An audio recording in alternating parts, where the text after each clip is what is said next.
네, 50억 클럽이라고 많이 들어보셨을 겁니다. 그 클럽에 가입한 특별검사 추락하고 있습니다. 과연 결과가 어떻게 나올지는 법원이 최종 판단이 필요합니다만 검찰은 구속영장을 청구하겠다는 의지를 세우고 있습니다. 과연 이 박영수 특별검사 과연 누구겠습니까?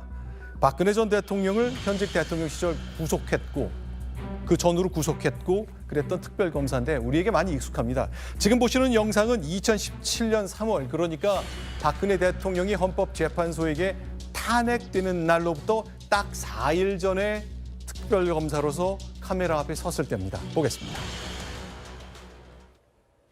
특검 수사의 핵심 대상은 국가 권력이 사적 이익을 위해 남용된 국정농단과 우리 사회의 고질적인 부패 고리인 정경유착입니다. 국정농단의 사실이 조각조각 밝혀져야 하고 정경유착의 실상이 국민 앞에 명확하게 드러나야 합니다. 특검을 보면 과거에 안 들킨 범죄자가 들킨 범죄자를 수사하고 또 법을 집행했다는 이런 기가 막힌 현상이 대한민국에서 일어나고 있는 거거든요. 지금 곽성도 전 검사 또 그리고 박영수 특검 전부 다 검사 출신들이 지금 50억 클럽이라고 지금 엄청나게 국민의 의혹을 받는데 이번 기회를 통해서 대장동 무엇이 낱낱이 좀 밝혀졌으면 좋겠습니다. 네, 오늘 있었던 소식입니다. 이낙연 전 민주당 대표가 미국 생활을 청산하고 귀국했습니다. 자, 귀국 현장에는 지지자들, 일부 민주당원들, 또 의원들 많이 참석했는데요. 자, 특히 민주당이 혁신위를 놓고 새로운 몸부림을 치는 가운데 이 전 대표가 귀국했습니다. 어떤 메시지를 내놨을까? 일단 그 첫 장면부터 소개합니다.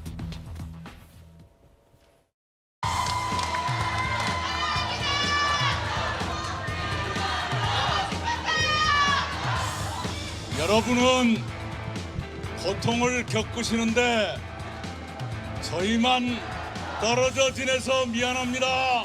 이제부터는 여러분 곁을 떠나지 않겠습니다. 대한민국은 여기저기가 무너지고 있습니다. 지금 대한민국이 불안합니다. 그러나 저는 믿습니다. 대한민국은 호락호락하지 않습니다. 우리 국민은 호락호락하지 않습니다. 대한민국이 이 지경이 된 데는 저의 책임도 있다는 것 잘 압니다. 저의 못다한 책임을 다하겠습니다.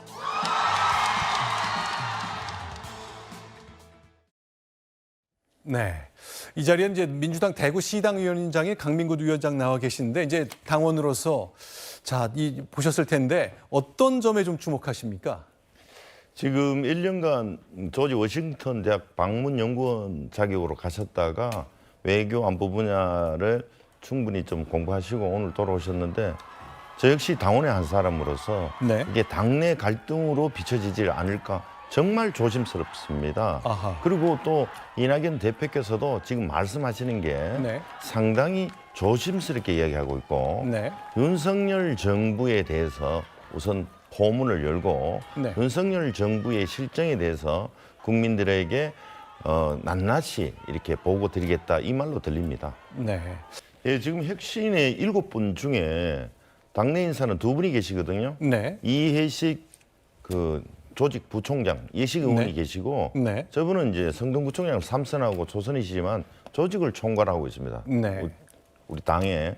그리고 이선호 울산시당 위원장께서는 울주군수를 하시고 이제 시당 위원장을 하시는데 아마도 영남권, 대구, 경북, 부산, 부울경을 대표해서 우리가 취약지라고 그러기도 하고 전략지라고 하는데 여기에 합니다. 나머지 분을 전부 다 자꾸 친명일색이다 하는데 이재명 대표께서 대선 주자셨어요.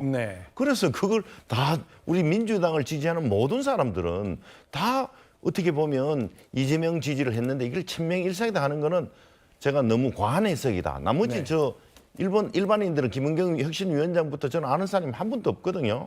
너무 언론에서 프레임을 덮으시기 아니냐 하는 생각이 듭니다. 네, 홍준표 시장 연일 뉴스의 중심에 서 있습니다. 경찰과의 갈등 몇 주째 계속되고 있는데요. 자, 최근에 있었던 상황. 퀴어 축제에 대한 갈등이 하나고 이번에는 자신의 유튜브 활용과 관련된 압수수색이 이어졌습니다. 발언 듣고 오겠습니다. 대구경찰청장의 책임을 묻겠습니다.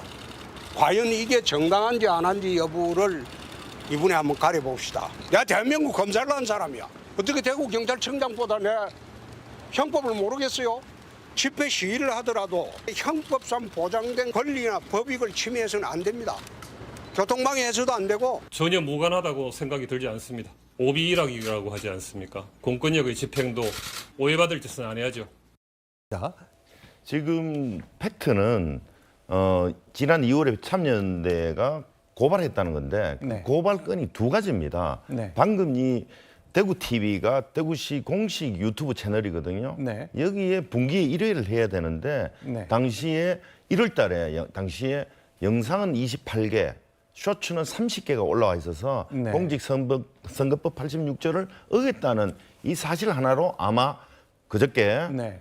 경찰청에서 뉴미디어 담당관실을 압수수색한 것이고요. 네. 또 하나는 대구시 공무원 5명이 자기 SNS를 통해서 홍준표 시장의 업적을 계속적으로 지속적으로 네. 계속 PR했다는 거예요. 네네. 그래서 그 공무원 한 분은 선관위를 통해서 경찰 수사를 받았고요. 네. 나머지 4명은 선관위에서 조사를 하고 수사 자료 통보를 경찰에 했는 이런 부분이 있습니다. 네. 그래서 여기에 대해서 자꾸 오비일학이라고 해가지고 엮어서 경찰청이 마치 퀴어 축제 때 어떤 보복 수사를 하고 있는 듯이 했는데 저는 정상적으로 대구 경찰청이 공직선거법 위반 수사를 하고 있다 이렇게 보고 있습니다. 예, 지금 홍준표 시장은 남발 시장이에요. 네. 첫 번째 고소를 남발하고 있습니다. 대구 MBC도 자기 마음에 거슬린다고 해서 대구 MBC와 기자와 여러 사람들을 고소를 했고요. 대구 민주당도 지금 고소를 했고요. 두 번째로는 막말을 남발하고 있습니다. 경찰에도 남발하고 시민단체도 남발하고 언론에 대해서도 찌라시 같은 언론이라고 이렇게 막말을 하는 이 남발 두 가지가 심각합니다.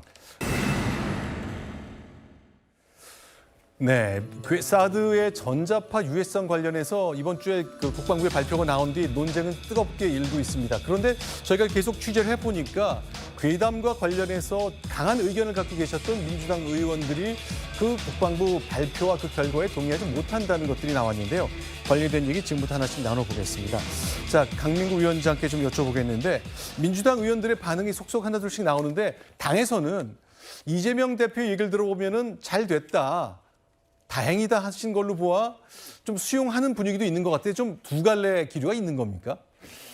우선 그 당에 앞서서 그 현지 사드 철회 평화회의에서 주장한 게 있습니다. 네.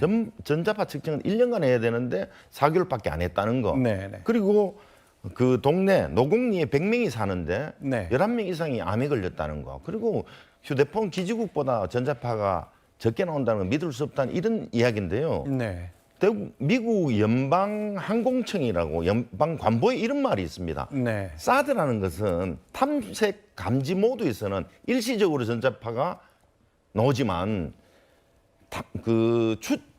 추적하고 측정하는 모드에서는 상당히 전자파가 많이 배출되고 인체에 악영향을 미칠 수 있다. 이렇게 내용이 나와 있습니다. 네네. 그래서 이 문제에 대해서는 조금 사실 좀 100% 믿을 수 없는 것이 사실 아닌가 하는 생각이 듭니다.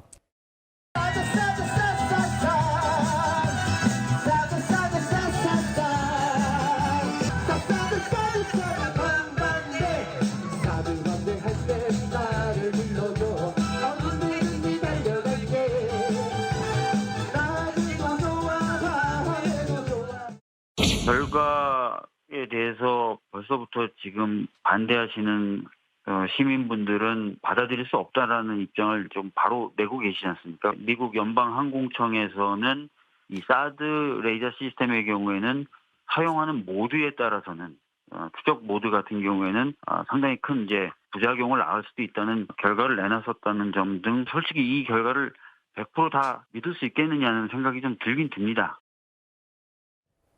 네, 지금 말씀하신 것처럼 솔직히 100%를 다 믿을 수는 있겠느냐? 뭐 100%를 다 믿지 못하겠다는 얘기는 일단 정부의 공식 발표니까 전혀 못 믿겠다고 말하기 좀 어려운 상황이라고 좀 생각이 듭니다만, 그럼 이건 어떻습니까? 이재명 대표도 과거에 성남시장 시절에 했던 말과는 달리 이번에 좀 다른 입장을 냈잖아요. 다행이라고 말했습니다. 그 의미도 영상 본 후에 짚어보겠습니다. 사드가 대한민국 안보에 도움이 되면 안 할 이유가 없습니다. 그게 대한민국 안보를 위협하기 때문이죠. 사드는 대한민국 안보에 도움도 되지 않으면서 경제적으로도 안보상으로도 명백하게 피해만 입히는 조치가 맞습니다. 사드 기술 주변의 전자파가 인체에 무해하다는 생각을 우리 이덕실 대표님 어떤 입장이신지 궁금합니다. 평가를 해야 된다는 게 저희 입장이었고 또 안전하다고 나왔으니까 다행이죠. 과거에 괴담을 선동했다고 여당에서는 좀 홍보되지 않았나요? 이번에 그 국방부가 발표를 하면서 세 가지가 부족한 면이 있습니다. 네. 금방 그 아까 탐색 모드하고 측정 모드에서는 다르다 그랬지 않습니까? 네. 그래서 안전하다고 하는데 어떤 모드에서 이 측정을 했는지 군사 기밀이라고 하면서 밝히지 않았고요. 네. 그 주민 한 명이 들어와서 의견을 개진했다는데 그 사람이 누군지를 또 밝히질 않았고 네. 또 그 조그만한 동네입니다. 성주 노곡리는 100명이 사는데 지금 11명이 암에 걸렸다고 이야기를 하지 않습니까? 5, 6년 사이에. 네. 그러면 거기에 대한 역학조사를 좀 이렇게 추가를 했으면 국민이 더 확실하게 믿지 않았겠느냐. 조금 더 여당은 국민 생명과 안전에 대한 거는 진중하고 좀 늦더라도 신중하게 해야 된다 이렇게 생각하고 있습니다.